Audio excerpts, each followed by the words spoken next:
अगर आप पंजाब की तरफ देखें तो वहाँ पे दो वाज़े अल्टरनेटिव्स लोगों के पास हैं और पंजाब के अंदर लोग हर सियासी पार्टी जो है दे कीन के भी पंजा आजमाएं, चूँकि जो पंजाब जीतता है वो अच्छी पोजीशन में हो जाता है। मगर एक बात मैं करना चाहूँगी कि ये जो इंडिपेंडेंस की आपने बात की है ना, ये अगले 2-3 दिनों में जिस तरह ही पार्टी फॉर्म होती है आपको पता चल जाएगा कि ये यकजा रहेंगे या ये टूट जाएंगे, क्योंकि उसके अंदर जो कानूनी चौराजोई होनी है ना वो इन 2-3 दिनों के अंदर होनी है।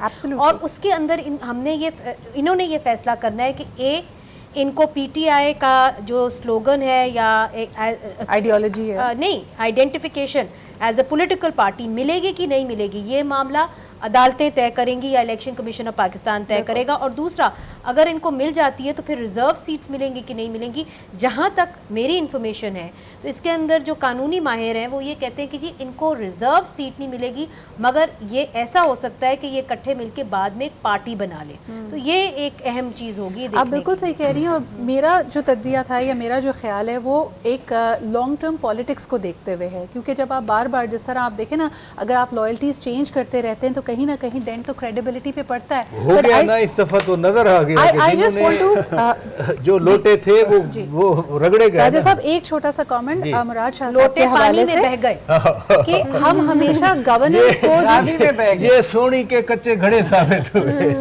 जी मुराद शाह साहब के हवाले से जस्ट ए स्मॉल कमेंट। मुझे लगता है कि जब हम बात करते हैं ना गवर्नेंस की, यस आपने बिल्कुल सही कहा कि बारिशों में बहुत ज़्यादा डेविस्टेशन आई, लेकिन ये भी याद रखें कि पिछले 16 माह जो पीडीएम, एक तो सांझी मुश्किलात थी कि सारे पाकिस्तान को महंगाई का, मुश्किलों का असर, लेकिन जो क्रैकडाउन वाला सिनेरियो पंजाब में था, आप कुछ भी कहें, there was no that freedom from fear was there in Sindh, which was good governance. Politically, People's Party has always been more sensitive. Yes. और history conscious भी People's Party हमेशा से ज़्यादा right side of history होना right side of history। उसकी वजह ये है ना जैसे 9 मई के वाक़यात है, वो मेजर वाक़यात तो पंजाब में पेश आए ना, पिंडी में हुआ। Is that good governance? कि वो उसको अवॉइड किया? मैं गवर्नर की बात नहीं कर रहा, देखो ना रियलिटी ये है कि सिंध में सवाए कराची के ऐसा वाक़या पेश भी नहीं आया ना कोई।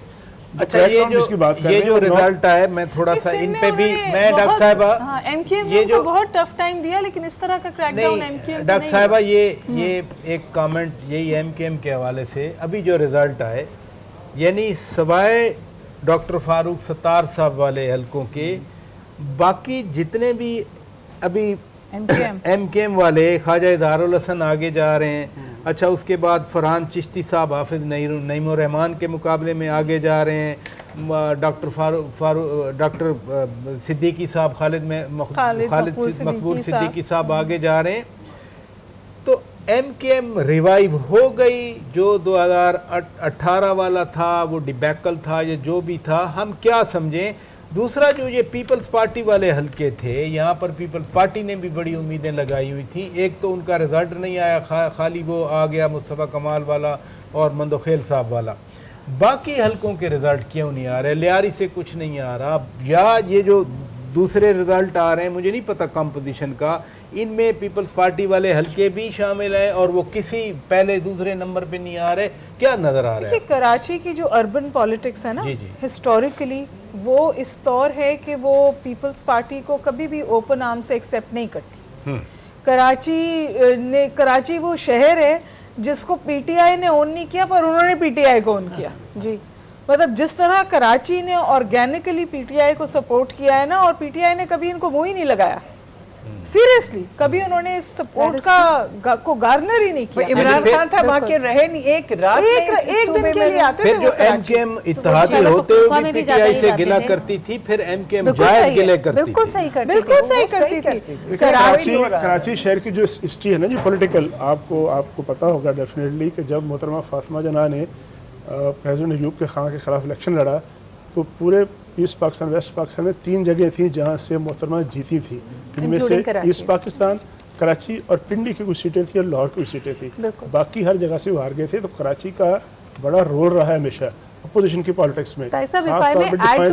जो अभी बात हो रही थी ना, मैं एक जुमला मुकम्मल कर दूं। देखिए, मैं हमेशा ये बात कहती हूँ कि सिर्फ इस वक्त जो हो रहा है वो मत देखिए ना, उसका पूरा कॉन्टेक्स्ट देखिए। तो एमकेएम को जोड़ना और एमकेएम को सामने लाना has a context to it.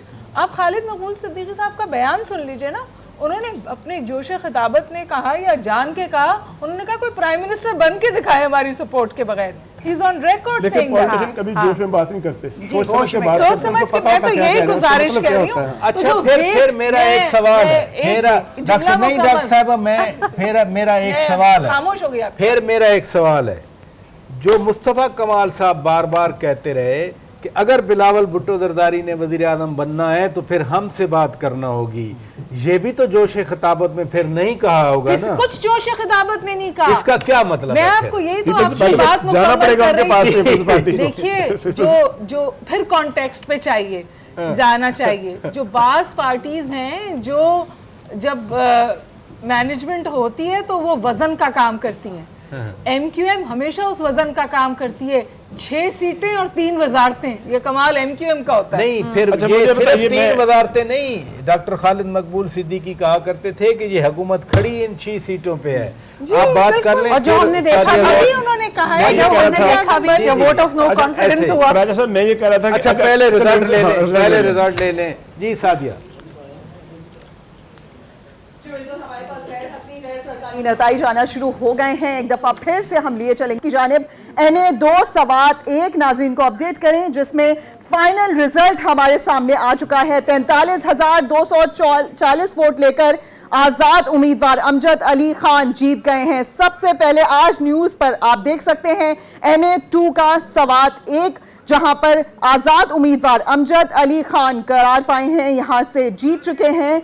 नाज़रीन को बताएं कि आजाद उम्मीदवार अमजद अली खान 43,240 वोट लेकर पहले नंबर पर हैं, जबकि नून लीग के अमीर मकाम 29,140 वोट लेकर हार चुके हैं। यानी कि एक कंप्लीट नतीजा आपसे शेयर कर रहे हैं NA 2 का सवात 1, जहां पर 43,240 वोट्स हासिल करके अमजद अली खान आजाद उम्मीदवार जीत रहे हैं यहां से। और नून लीग के अहम लीडर अमीर मकाम, जो कि वजीर भी रह चुके हैं PMLN के अमीर मकाम, 29,140 वोट लेकर दूसरे नंबर पर रहे हैं।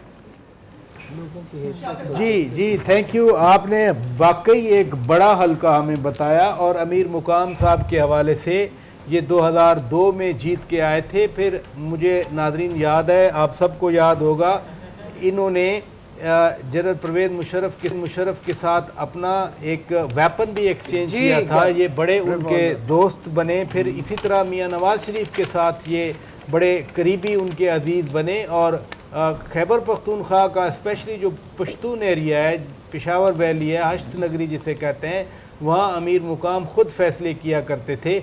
लेकिन वो सवात से पिछली बार भी हारे थे 2018 में, और आज भी जो गैर हतमी गैर सरकारी नतीजा नादरीन आया है वो उसमें फिर हार गए। अमजद अली खान अगेन इंडिपेंडेंट तो हैं, लेकिन मैं जानता हूँ कि ये पक्के PTI के हैं और PTI ने ये सीट निकाल ली है जी। अच्छा, मैं MQM के कॉन्टेक्स्ट में बात कर रहा था, लेकिन पहले इस सीट पे बताएं, अमीर मुकाम हार गए हैं, कमाल है।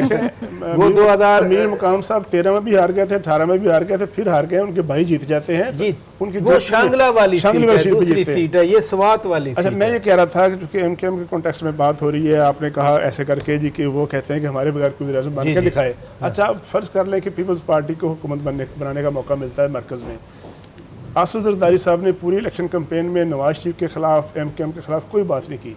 जब कोई बंदा बात करने जाएगा MQM से या नवाज शरीफ से या किसी और से, जरदारी साहब जाएंगे या बिलावल साहब जाएंगे बात करने के लिए? एक्चुअली जो मेरा कॉन्टेक्स्ट है वो ये नहीं है। जरदारी साहब जाएंगे ना? नहीं, मेरा कॉन्टेक्स्ट ये नहीं है।